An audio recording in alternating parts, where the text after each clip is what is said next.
Pat, can you fill us in a little on where the situation with Chris Bosh stands, and if he does not have another or did not have another recurrence with blood clots, will he be returning? Today, on July 16th, what would you say the percentages are of Chris Bosh being a member of the Heat's active roster in 16-17?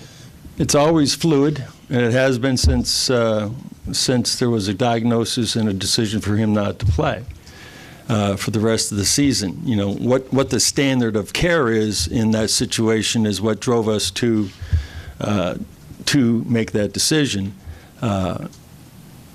It's a positive environment right now with Chris, and I think his doctors, our doctors are constantly or more so now than ever, communicating. I know what Chris wants, and I know he wants to play, and obviously we would be open to that. But this is still a very fluid situation. There's no on this day today. You said it's today the 15th or the 16th already. Okay, today's the 16th. There's not an answer, Ira. I wish I could give you one. And so let's just let this process, move on down the road, and then we'll go from there. Back to Chris Bosh for a second. Is it simply a matter of him being free of the blood clots, or is it a much more complicated issue than that with him returning to the court next season?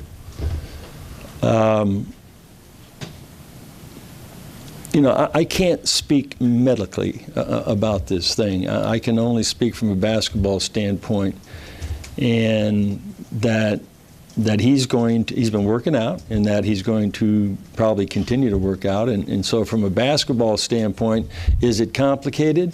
It's only complicated based on the information that we would get back from our doctors if there's ever a moment of truth, when it comes to, yes or no. But from the standpoint, as of today, it's moving forward in a position of down that road of him playing, that he wants to play, and we're open to helping him. We're open to helping him get there. That's all I can say.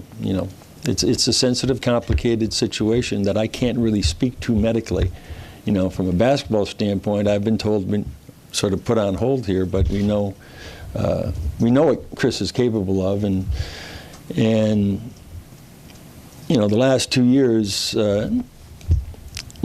losing him after the All-Star break both years in a row, you just never know what you have or what you could have done, from that standpoint as a team. And so that's what kills me, is that we put together a good team right after LJ left, and but we never had the opportunity to see it at its full. So I think we should just wait till August, September. I think we'll have a lot more information then.